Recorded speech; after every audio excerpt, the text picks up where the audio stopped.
Baik, bismillahirrahmanirrahim. Assalamualaikum warahmatullahi wabarakatuh. Selamat sore, salam sejahtera untuk kita semua. Pada kesempatan kali ini kita akan belajar terkait dengan pendidikan kewarganegaraan di kelas 7, ya, di mana kita akan bahas tentang karakteristik daerah. Ya, artinya karakteristik itu ciri khas ya, sifat daerah ya, ciri khas bisa juga ya. Tempat tinggal dalam kerangka NKRI. Jadi karakteristik daerah tempat tinggal dalam kerangka NKRI. Oke, lanjut. Makna persatuan dan kesatuan. Sebelum lebih jauh kita akan bahas dulu makna. Makna itu arti ya. Arti persatuan dan kesatuan. Arti persatuan adalah gabungan ya. Persatuan itu tentunya gabungan ya, gabungan atau ikatan, kumpulan, sebagainya ya. Yang menggabungkan beberapa orang ya, yang menyatukan beberapa orang itu namanya gabungan atau persatuan. Beberapa bagian yang sudah bersatu, perserikatan ya, serikat, misalnya perserikatan apa? Perserikatan buruh gitu ya. Nah, itu berarti persatuan buruh gitu ya. Terus lagi serikat ya, serikat pekerja berarti persatuan apa namanya pekerja kan gitu. Oke, kita langsung bahas di sini. Tentang makna persatuan dan kesatuan, keinginan untuk bersatu tampak dalam beberapa peristiwa besar perjuangan bangsa. Kalau kita bahas tentang sejarah ya, ketika keinginan Indonesia ini apa namanya bersatu ya, tampak dalam beberapa peristiwa besar perjuangan bangsa. Seperti muncul organisasi Budi Utomo tahun 1902 ya, Sumpah Pemuda 1928 dan Proklamasi Kemerdekaan tahun 1945. Nanti kita akan bahas lagi lebih jauh. Persatuan dan Kesatuan Bangsa Indonesia adalah persatuan berbagai suku ya. Jadi kalau kita bahas tentang persatuan di Indonesia berarti kita bahas tentang suku, bangsa, bahasa dan adat istiadat yang ada di wilayah Indonesia. Dalam sebuah ikatan yang bernama Negara Kesatuan Republik Indonesia atau NKRI. Ya. Jadi persatuan dan kesatuan bangsa itu adanya persatuan berbagai suku ya. Ada berapa aja suku di Indonesia kan gitu. Ya, kalau kita bahas tentang suku, nah, teman-teman mungkin kalau kita bahas tentang suku di benak teman-teman, di pikiran teman-teman itu tentunya apa aja? Ya, bukan suku kaki ya, tapi suku ini kalau di pelajaran di Indonesia ini lebih ke apa namanya? Apa namanya? Ya suku ya suku. Suku itu apa ya? Eh, Suku itu orang gitu ya. Apa namanya? Suku itu ya Jawa, Sunda, Batak, mungkin ya Minangkabau, Bugis, Dayak. Nah, suku suku ini suku apa namanya? Suku daerah gitu ya. Misalnya di Jawa nih ya. Di Jawa itu tentunya suku terbesar di Indonesia, terkenal di Pulau Jawa kan. Suku Jawa itu ya Sunda ya, berasal dari Jawa Barat ya Sunda kan gitu. Kalau ada yang ada di Sumatera itu apa? Batak ya. Sumatera Utara itu Batak, suku Batak gitu ya. Terus lagi kalau Minangkabau itu Sumatera Barat ya. Kalau Sumatera Utara itu Batak gitu ya. Kalau Minangkabau itu Sumatera Barat ya. Terus lagi suku Bugis. Nah, kalau suku Bugis itu Sulawesi biasanya, Sulawesi Selatan gitu ya. Yang berasal dari sana tuh, suku dari sana gitu ya. Ya orangnya, suku itu orangnya gitu ya. Ya biasanya apa namanya? Suku Jawa, suku Sunda, lu orang Jawa, lu orang Sunda, lu orang Batak lah ya, lu orang Bugis lah, orang Dayak, lu orang Papua. Nah, itu suku disebutnya gitu ya.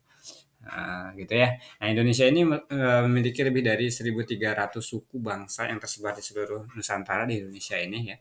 Nah, tentunya tadi yang kita bahas tentunya ada suku Jawa gitu ya, suku Sunda gitu ya, suku Batak, Minangkabau ya. Minangkabau itu apa? Minangkabau itu apa tuh? Padang ya. Nah, di Padang Sumatera Barat tuh. Terus lagi Batak itu Samosir ya, Medan gitu ya. Kalau Sunda ya Jawa Barat kan gitu. Sunda kan banyak tuh ya. Terus Bugis ya. Kalau Bugis itu orang yang berasal dari mana nih? Sulawesi itu orang asli Sulawesi itu dinamakan suku Bugis tuh. Ya bahasanya juga beda kalau bahasa daerah sana kan gitu. Dayak itu ada di Kalimantan gitu ya. Suku Dayak itu dari Kalimantan tuh ya. Ya teman-teman. Kalau Papua dari Papua gitu ya. Nah, kalau bangsa nih, kalau bangsa, Indonesia tentunya adalah negara multikultural ya, dengan penduduk yang terdiri dari berbagai bangsa. Meskipun mayoritas penduduk adalah pribumi, suku asli Indonesia maksudnya ya, tapi ada juga keturunan Tionghoa, India, Arab gitu ya, dan bangsa lainnya, itu dia keturunan yang telah lama menetap dan berintegrasi dengan budaya lokal. Artinya pindahan nah, seperti itu ya, atau keturunan gitu ya. Keturunan Tionghoa, India, Chinese dan seterusnya yang hidup di Indonesia dengan budaya lokal gitu. Terus lagi adat istiadat ya. Oh, bahasa dulu ya kita singgung nih. Bahasa ya, untuk bahasa itu sendiri di Indonesia ini memiliki lebih dari 700 bahasa daerah ya, yang ada yang digunakan oleh berbagai suku tentunya ya kan. Tadi ada suku Jawa, ada suku apa Minangkabau, ada suku Dayak, ada suku Papua dan seterusnya. Nah, itu sedikit contoh kan gitu. Nah, teman-teman boleh tuh nyari lagi gitu ya. Cari-cari aja gitu ya. Di internet juga banyak tuh kayaknya. Nah, terus lagi untuk bahasa ini yang kita tahu di kita ini bahasa Jawa ya. Jawa ya, bahasa Sunda gitu ya, bahasa Batak gitu ya. Bahasa Batak tuh gimana ya bahasanya tuh? Bahasa Batak itu kalau siapa sih yang ngomong itu? Sejudika itu bahasa Batak tuh apa ya bahasanya tuh lupa lagi deh. Bahasa Minangkabau ya, bahasa-bahasa Minangkabau itu bahasa Padang gitu ya. Terus lagi bahasa Bugis gitu ya, yang digunakan oleh suku Bugis tentunya gitu. Kalau bahasa Sunda yang digunakan oleh orang-orang Sunda ya, bahasa Sunda, suku Sunda gitu. Bahasa Batak yang suku Batak gitu ya. Orang Medan biasanya gitu, orang-orang asli Medan nah, gitu. Bahasa Dayak, orang-orang suku Dayak tuh di Kalimantan tuh biasanya kalau teman-teman ingin berkunjung ke sana, siap-siap tuh bahasanya harus paham. Karena kan orang lokal tuh kadang gitu ya. Terus lagi bahasa Papua ya, bahasa Papua lebih rumit lagi tuh kayaknya. Oke lah ya, sedikit banyaknya teman-teman udah paham tuh terkait dengan bahasa-bahasa yang ada di Indonesia. Mungkin lebih tepatnya gali lagi oleh teman-teman semua ya. Kalau adat istiadat itu apa sih? Tentunya setiap suku ya, itu yang tadi itu kita bahas di Indonesia ini kan banyak tuh. Nah, setiap suku di Indonesia ini memiliki adat istiadat yang unik ya, dan kaya tentunya akan nilai-nilai budaya ya. Contohnya apa sih upacara ngaben ya, upacara kremas di Bali itu apa kremasi di Bali itu ketika ada orang meninggal di Bali itu dikremasi gitu ya. Itu upacara ngaben tuh. Nah, itu ya. Itu di Bali itu kayak gitu ada ngaben bahasanya itu ya. Terus lagi ada pesta masyarakat Minangkabau seperti pernikahan adat Minang dengan prosesi adat yang kaya ya. Biasanya kayak apa namanya? Kalau teman-teman cari di internet itu kayak gimana ya di adatnya itu. Keren lah ya. Kayak kerajaan gitu ya. Ritual Tiawah ya. Ritual Tiawah ini upacara kematian suku Dayak ya di Kalimantan Tengah biasanya. Kurang paham juga teman-teman bisa dicari itu ritual Tiawah gitu ya. Gitu. Terus lagi ada grebeg apa Maulud ya, di mana ini khusus orang-orang Islam di Yogyakarta, di mana upacara perayaan Maulid Nabi itu. Nah, kayaknya dia tuh apa namanya? eh kayak ngarak gitu ya di gerbek Maulud itu.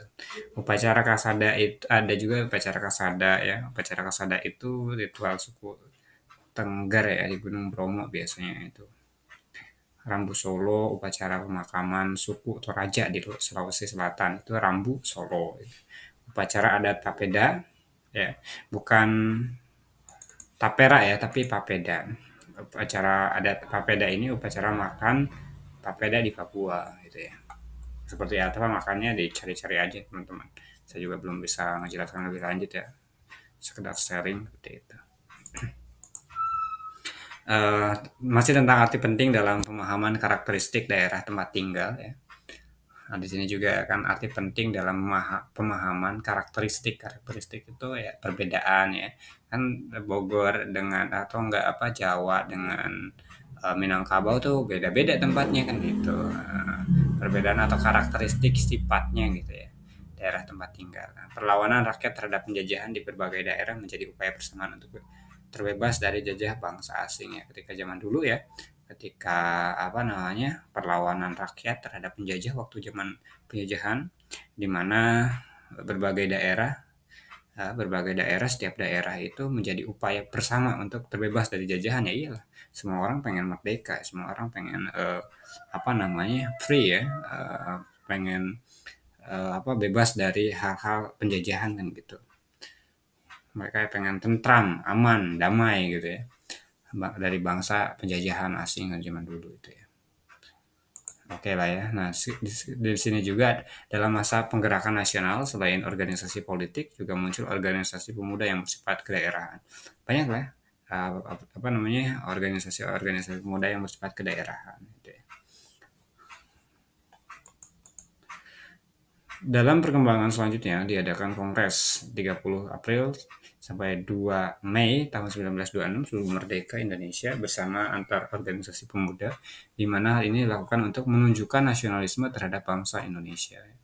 Ya, supaya apa namanya para pemuda ini benar gak sih dia apa namanya nasionalismenya itu kuat untuk negara gitu ya. Artinya cinta tanah air gitu ya. Gitu. Oke, lanjutnya. Pendudukan Jepang semakin menyadarkan golongan pemuda untuk merdeka sifatnya tanpa campur tangan Jepang. Hal tersebut tentu yang mendorong terjadinya peristiwa Rangkas Dengklok ya teman-teman juga mungkin ketika di SD udah ada sedikit gambaran tentang sejarah Rangkas Dengklok di mana itu kan apa namanya uh, apa namanya itu peperangan yang golongan muda waktu itu ya menyadarkan golongan muda untuk merdeka secepatnya tanpa campur tangan Jepang. Hal ini tentu apa mendorong terjadinya peristiwa Rangkas Dengklok ya. Teman-teman boleh tuh cari itu sejarah Rangkas Dengklok itu ya. Perangan atau peristiwa Rangkas Dengklok. Nah, di proklamasi tahun 45 ya pas Indonesia merdeka tanggal 17 Agustus tepatnya adalah puncak perjuangan rakyat Indonesia untuk mencapai kemerdekaan tentu ya. Waktu dulu kan dari masa penjajahan sampai tahun 17 Agustus kita berhenti dijajah artinya kita memproklamirkan kemerdekaan artinya kita menjadi negara yang merdeka. Muhammad Yamin adalah orang yang menggagas ide mengenai pemerintah daerah dalam sidang PKI 29 Mei tahun 1945. Kalau teman-teman belajar di sebelumnya, di video-video sebelumnya, teman-teman akan akan membahas tentang apa namanya ideologi negara Pancasila sebagai dasar negara. Nah, salah satunya adalah membahas Muhammad Yamin, ya seorang yang menggagas ide mengenai ide kan gagasannya terkait dengan pembentukan daerah dalam sidang BPPKI tanggal 29 Mei tahun 1945. Dalam menyelenggarakan pemerintah diterapkan sistem otonomi daerah, yaitu pemberian kewenangan kepada daerah untuk mengelola daerah masing-masing. Nah, ini otonomi itu. Jadi kalau teman-teman ada apa namanya ditanya, oh Kabupaten Bogor itu akan apa namanya akan memecahkan diri ya, memisahkan otonomi daerahnya gitu ya. Yaitu apa sih? Yaitu memberikan wewenang kepada daerah itu untuk mengelola daerahnya gitu ya. Misalnya nanti mungkin ketika daerah Kabupaten Bogor ini terpecah, ya, di mana ada bupati ya, Bupati Bogor Timur mungkin nantinya kan Bogor Timur itu Bogor ini akan dipecah salah satunya Jonggol Sukamakmur itu akan jadi Bogor Timur nanti. Nah, otonomi daerah itu jadi teman-teman ketika ditanya otonomi daerah Bogor gimana gitu ya, oh otonomi daerah Bogor akan terpecah mungkin nantinya kan gitu. Artinya kewenangan-kewenangannya itu akan diberikan kepada daerah-daerah, setiap daerah setingkat kabupaten atau ya setingkat kabupaten. Otonomi daerah itu kan ada tingkat eh, nasional ya, presiden mungkin ya, yang menanggung jawab terkait dengan kenegaraan. Terus lagi gubernur, terus lagi ada wali kota, di bawahnya lagi ada desa atau kecamatan dulu baru desa, wali kota atau bupati ya masih satu. Kalau bedanya itu wali kota adalah daerah perkotaan, kalau bupati itu kabupaten ini. Oke. Nah, apa namanya? Adanya pemahaman dan pemanfaatan fisik daerah dapat mengoptimalkan otonomi daerah. Nah ini adanya pemahaman dan pemanfaatan ya. Jadi adanya orang-orang yang memahami nih, jadi orang-orang pintar gitu ya, terus lagi dan pemanfaatan fisik daerah. Jadi dia memanfaatkan daerah itu sendiri gitu. Misalnya daerah ini kayak apa nih? Daerah ini apa namanya? Daerah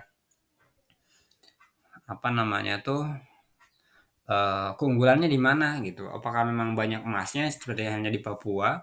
Apakah memang banyak apa namanya batu baranya seperti di Kalimantan kan gitu?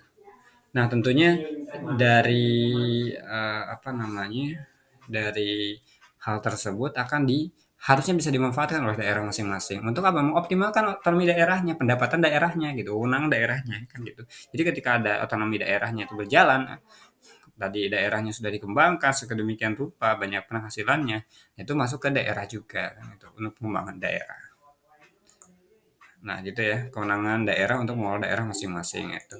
Itu otonomi ya. Apa yang dimaksud otonomi? Otonomi itu adalah kewenangan masing-masing daerah ya. Nah, kita balik lagi ke otonomi ini bahas kalau kita bahas tuh panjang nih otonomi. Otonomi itu kan penyelenggaraan pemerintah melakukan otonomi daerah yaitu memberikan kewenangan kepada daerah untuk mengelola daerah masing-masing. Ada siapa aja tuh? Ya, mungkin kabupaten ya, sekelas kabupaten ya, Kabupaten Bogor misal atau enggak apa namanya? Berarti desa itu kewenangannya sedesa itu, kecamatan kewenangannya berwenang terhadap desa-desa yang ada di kecamatan itu dan kabupaten itu berwenang terhadap daerah-daerah kecamatan-kecamatan itu atau desa-desa yang ada di daerah itu gitu ya. Terus lagi gubernur ya. Gubernur itu cangkupannya lebih luas lagi gitu ya. Gubernur itu apa memberikan atau memiliki kewenangan untuk mengurusi dari setiap kabupaten kotanya gitu. Nah, baru setelah gubernur ada presiden ya yang berwenang ya mengurusi apa namanya atau bertanggung jawab ya terhadap gubernur-gubernur. Jadi nanti laporannya itu satu-satu gitu, langsung searah gitu. Jadi searah satu-satu misal dari desa ke kecamatan, ya kecamatan ke kabupaten, ya kabupaten ke provinsi, dari provinsi ke nasional, presiden langsung gitu. Jadi secara otonomi daerahnya, kewenangan daerahnya itu apa namanya nggak berlibat gitu ya. Jadi apa namanya pengelolaan daerahnya itu ada penanggung jawabnya masing-masing seperti itu. Nah, bagaimana tentang ekonomi daerahnya? Nah, ekonomi daerah itu harus dibangun oleh daerah itu sendiri gitu. Misalnya tadi kata saya bilang daerah itu banyak apanya gitu ya, bukan apa adanya gitu kan. Ini ada apa nih di daerah atau enggak kita bikin suatu perusahaan untuk mengoptimalkan suatu otonomi daerah, mengembangkan suatu daerah gitu. Atau enggak ada apa namanya keunggulannya daerah itu tadi kalau kata saya kan tadi kalau di Jepang di Papua itu adanya emas kan gitu freeport ya kalau di Kalimantan itu ada yang batu bara kan gitu. Nah, daerah kita ini apa nih potensinya kan gitu. Nah itu dikembangkan tuh dijadikan di apa di dimanfaatkan ya supaya optimal ya otonomi daerahnya. Entah itu mulai dari segi pembangunan, perusahaan, dari segi ekonomi, pendidikan gitu ya. Terus lagi segi apa lagi ya, sosial, ekonomi, apa namanya, politik juga termasuk masukkan di situ. Kearifan lokal memiliki peran penting untuk membangun budaya masyarakat di suatu daerah. Berbagai nilai yang dianut juga dapat menggambarkan martabat dan budaya masyarakat setempat kan gitu. Nah, kearifan lokal, ciri khas daerah tentunya memiliki peran penting untuk membangun budaya masyarakat di suatu daerah. Jadi, kearifan lokal itu, ciri khas daerah itu memiliki peran penting ya, tentu berperan tuh. Misalnya kalau daerah pariwisata itu ya, kita nih kearifan lokalnya itu wisata A misalnya. Nah, jadi bisa membangun budaya masyarakat di suatu daerah itu. Berbagai nilai yang dianut juga dapat menggambarkan martabat dan budaya masyarakat setempat. Kearifan lokal memiliki peran penting untuk membangun budaya. Kearifan lokal ciri khasnya. Membangun kearifan budaya masyarakat di suatu daerah. Kearifan lokal kita nih contohnya daerah Jawa Barat dengan Jawa Tengah tentunya berbeda tuh ya. Terkait terkait dengan budayanya gitu ya. di antara dua tersebut gitu. Berbagai nilai yang dianut juga dapat menggambarkan martabat dan budaya masyarakat setempat. Oke, saya rasa cukup ya. Apa nama sejatinya dalam hidup berbangsa dan bernegara di Indonesia ada sikap yang perlu dihindari yaitu sikap etnosentrisme. Apa sih itu? Ada yang tahu nggak? Ada yang tahu mungkin?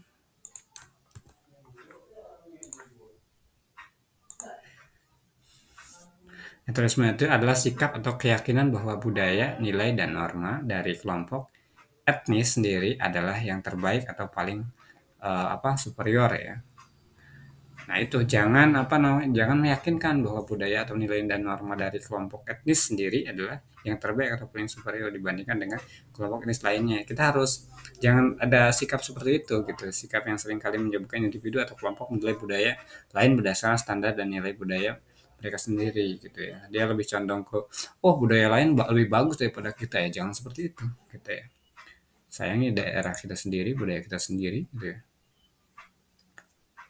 Itu jangan prasangka gitu ya. Oke, saya rasa cukup ya. Demikian itu saja. Terima kasih atas semangat teman-teman. Nanti kita akan lanjutkan di pembelajaran berikutnya. Terima kasih.